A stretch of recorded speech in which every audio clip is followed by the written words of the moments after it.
যে জায়গার দ্বারা ভিডিওটা শুট নিতেছি এটা মূলত ভারতের ভিতরে। আমার পিছনে তারকাটা আপনারা দেখতেছেন ভিডিও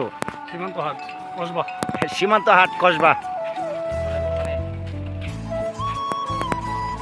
আসসালামু আলাইকুম, আমি বাউনবেড়ার জাকির ভাই। আর আজকে আয়া পড়ছি বাউনবেড়া জেলার কসবা উপজেলার সীমান্তহাট যে জায়গাটাতে বসতো ওই জায়গাটা। মূলত আমি যে জায়গাটা দাঁড়ায় রয়েছি এটা হইলো কসবার সীমান্তহাটটার ঠিক সামনে। আমার পিছনে এই কাঁটাতারের বেড়া, মানে ভিতরে হইলো ভারত। ভারতের সে ঠিক সীমানার প্রাচীরের কাছে আমি দাঁড়ায় আছি, মানে বেড়ার কাছে।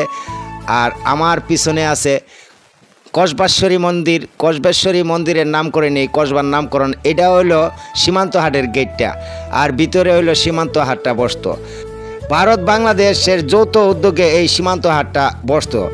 দীর্ঘ কয়েক বছর চলার পর সীমান্তের কোনো সমস্যার কারণে এই হাটটি বন্ধ হয়ে গেছে বন্ধ হওয়ার পরে ইদানিং আবার পরিষ্কার করতেছে। ইদানিং আবারও এই হাটটা চালু হইব, খুব শীঘ্রই চালু হওয়ার কথা। দুই দেশের এই হাটটা অনেক জমজমাট হাট আছিল। দুই দেশের মানুষ এসে এখানে আসলে কসমেটিক্স থেকে ধরে বিভিন্ন ধরনের জিনিসপত্র কিনতে পারতো।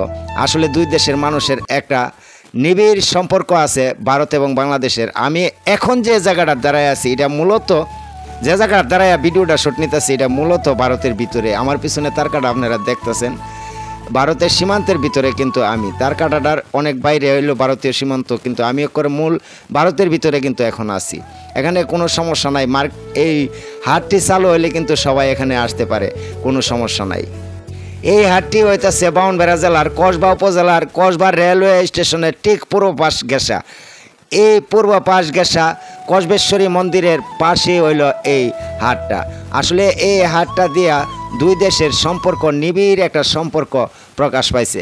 দুই দেশের মালামাল বিক্রিও, বিশেষ করে কসমেটিক্স থেকে ধরে অন্যান্য সামগ্রী এই হাটটাতে বিক্রিও। অর্ধেক দোকান এখানে বাংলাদেশের আর অর্ধেক হলো ভারতের। অর্ধেক সীমানা ভারতের, অর্ধেক বাংলাদেশের। আসলে দুই দেশের মধুর সম্পর্কটা এখানে এলে বোঝা যায় যে কত নিবিড়। ভারত এবং বাংলাদেশের মানুষ একসাথে একই মার্কেটে সদাই বাজার করে, আসলে অনেকটাই ভালো লাগার মতো বিষয়। আপনারা যারা এই মার্কেটে আইছেন তারা তো অবশ্যই জানেন, আর যারা কোনোদিন আইছেন না, খুব শীঘ্রই মার্কেটটা আবার চালু হইতেছে সীমান্ত হাটটা। এই হাটটা চালু হইলে আপনি বাংলাদেশের হয়ে ভারতীয় বিভিন্ন পণ্য ক্রয় করে আনতে পারবেন। এটার আবার একটা সিস্টেম আছে, আপনি প্রত্যেক রবিবারে আইতে হইব, কারণ হাটটা জমে প্রত্যেক রবিবারে। আর আপনার সাথে আনতে হইব মেইন যে আপনার এনআইডি কার্ড, মেইন এনআইডি কার্ডটা এবং এনআইডি কার্ডের একখানা ফটোকপিটা আপনি জমা দিয়া এনআইডি কার্ডটা দেখায় একটা টিকিট সংগ্রহ করবেন 20-30 টাকা দিয়া। তারপর আপনি ভিতরে প্রবেশ করে যা কেনাকাটা করার ইচ্ছা আপনি কিনতে পারবেন, কোনো সমস্যা নাই।